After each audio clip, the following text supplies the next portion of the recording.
Ever wonder how a small card company from Japan turned into a gaming empire? Yes, we're talking about Nintendo, the name behind some of the most beloved games and consoles in history.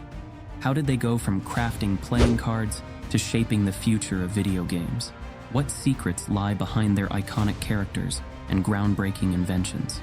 And how did they manage to capture hearts across the globe, becoming a household name? What if I told you that this journey involves secret beginnings, unexpected turns, and battles that could have ended it all? This video dives deep into Nintendo's incredible saga, from its humble origins to its reign as a gaming empire. So, if you're ready to unlock the mysteries behind Mario, Zelda, and the revolutionary Switch, you're in the right place. Get ready for a ride through history. This isn't just any story. This is the story of how Nintendo conquered the gaming world.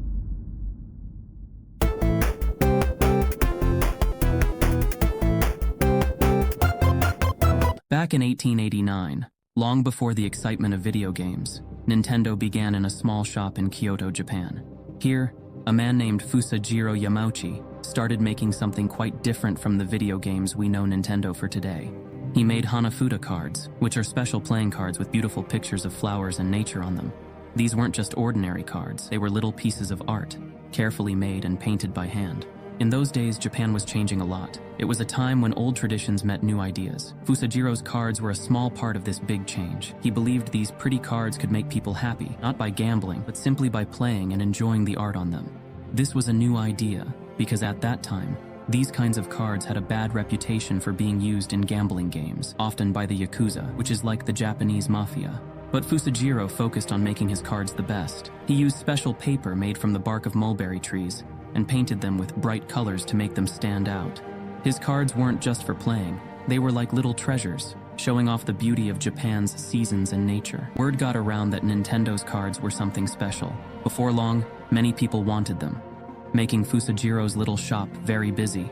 His idea was working. People enjoyed his cards for their beauty and the fun of playing with them, showing that play and art could come together in a simple card game. Fusajiro's success was a big deal. He started with just a small idea, but it grew into something much bigger. This was the start of Nintendo's journey, from a tiny shop in Kyoto to a giant in the world of gaming, all because of a simple deck of cards.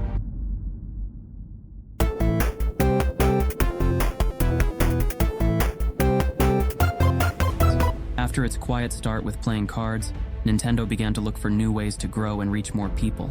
The man leading Nintendo now was Hiroshi Yamauchi, the grandson of Fusajiro. He had big ideas and was ready to try new things to make Nintendo even more popular. In the 1950s and 60s, Japan was changing fast. People were excited about new kinds of entertainment, especially toys and games that used the latest technology. Hiroshi saw this as a chance for Nintendo to do something different. He wanted Nintendo to be more than just a card company. He wanted it to be a leader in fun and games for everyone. One of Hiroshi's first big moves was to make a deal with Disney. He thought that if Nintendo's cards had pictures of Disney characters on them, more families and kids would want to buy them. And he was right. These new cards were a hit. Now, Nintendo wasn't just for people who liked traditional card games, it was for everyone. But Hiroshi's dreams were even bigger. He saw that electronic toys and games were starting to become popular, and he wanted Nintendo to be part of that new wave. So, Nintendo started making toys that did things no one had seen before, like a toy called the Ultra Hand. It was a simple idea, a toy hand that could stretch out to grab things, but kids loved it. This toy showed that Nintendo could do well in this new world of electronic games and toys. However, not everything Nintendo tried worked out.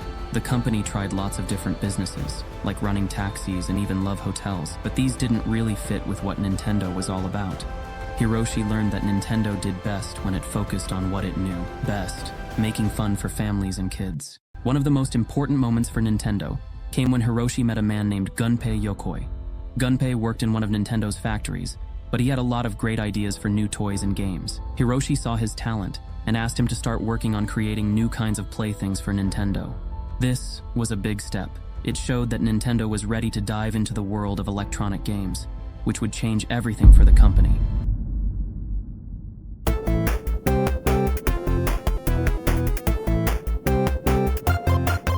In the late 70s, Nintendo was ready for a big change. They were making toys and stuff, but then they decided to try something really new, video games.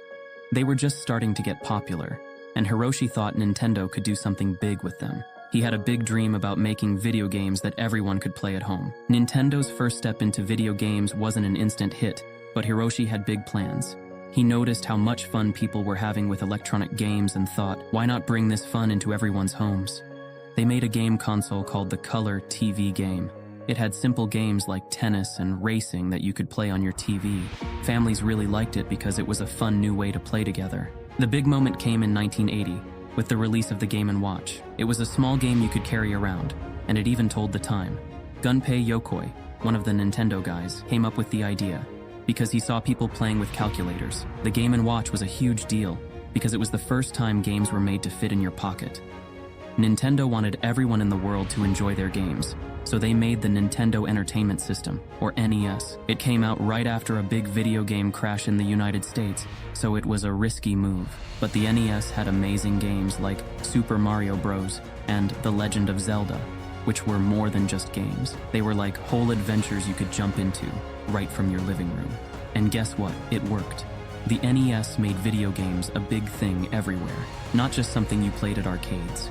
Nintendo's move into making video games changed everything. They went from a company known for cards to a superstar in the video game world.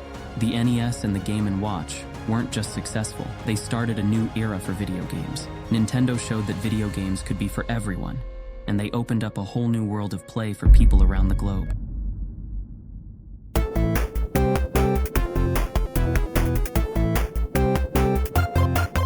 After the huge hit of the NES, Nintendo wasn't just another name in the gaming world. They were the top dog. The 80s and 90s were like a golden age for them, filled with big new ideas and games that everyone loved. During this time, Nintendo wasn't just playing around, they were making the rules. With the introduction of the Game Boy and the Super Nintendo Entertainment System, SNES. In 1989, Nintendo came out with the Game Boy. It was a small game machine you could carry around, and it changed everything. It came with Tetris, a simple puzzle game where you line up blocks. It sounds easy, but it was super fun, and everyone wanted to play it. The Game Boy showed everyone that you didn't need a big TV to have a great time with games. Then in 1990, SNES was introduced. It was like the NES, but even better, with cooler pictures and sounds that made games feel more real.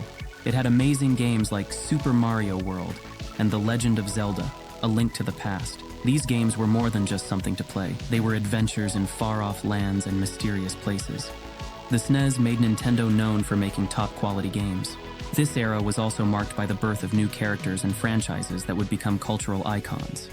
Mario, already well-loved, became a superstar, his adventures continuing to captivate players of all ages. Meanwhile, new faces like Link, Samus Aran, and Kirby offered gamers new worlds to explore and new challenges to overcome.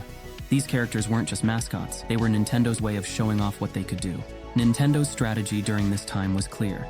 Focus on creating high-quality gaming experiences that appealed to a wide audience. By coming up with a bunch of great games and using new technology, Nintendo didn't just stay on top of the gaming world. They brought in people who had never thought much about video games before.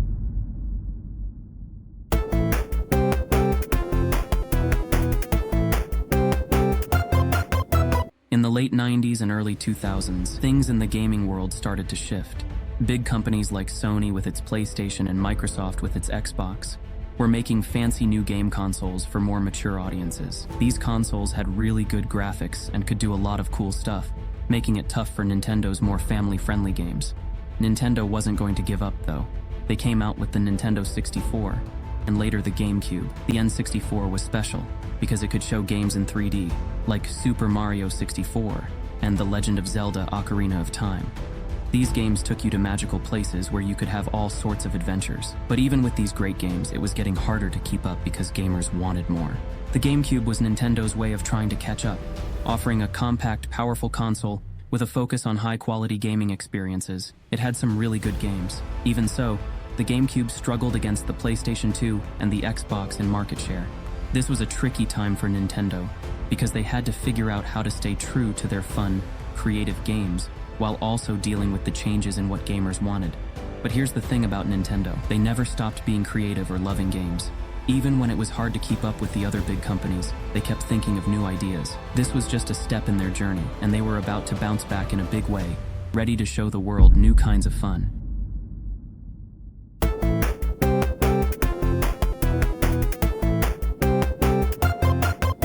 In the mid-2000s, Nintendo did something really cool. They came out with two gadgets that changed how we play games: the Nintendo DS and the Wii. These weren't just regular game systems, they were a whole new way to think about gaming. The Nintendo DS was a small game device that you could carry with you. It had two screens, and you could touch the bottom one to control the game. This was a big deal because it let game makers and players try out stuff they couldn't do before.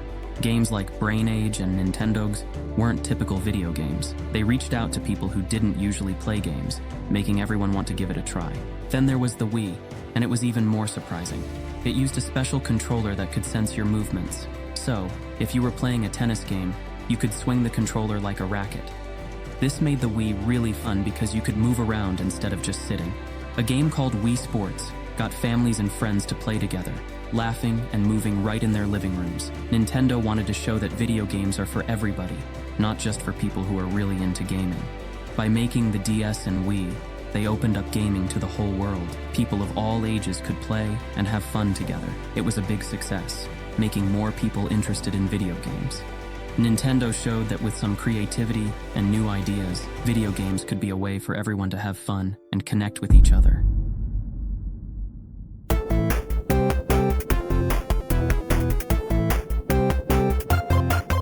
In 2017, Nintendo introduced a brand new game system called the Switch, and it was pretty exciting. The Switch was different from other game consoles because you could use it in lots of ways. You could hook it up to your TV and play games at home, or you could take it with you and play anywhere you wanted. This was a big deal because before the Switch, you usually had to choose between a game system for your house or a portable one.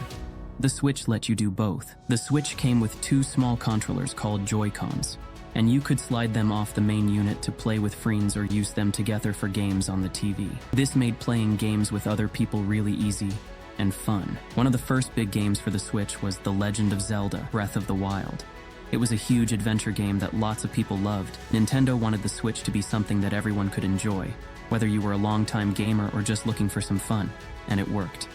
Lots of people got a Switch, and it helped make gaming even more popular. Nintendo's work on the Switch helped keep them at the top of the game-making world. The Switch showed that Nintendo was still all about bringing people together to have fun, making sure that no matter where you were, you could enjoy a good game. As we wrap up this trip through Nintendo's amazing story, it's clear that Nintendo is way more than just a company that makes video games. Starting from the days they made playing cards by hand to creating the cool Switch, Nintendo has always aimed to fill our lives with fun and big adventures.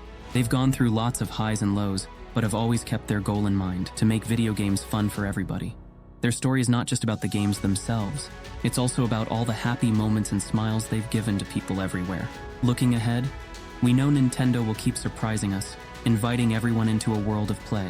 So, cheers to Nintendo, a company that really has taken over the gaming world by making sure there's always some fun for each of us.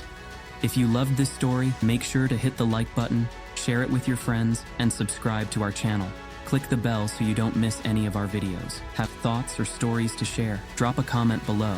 Thanks for watching, and see you in the next video.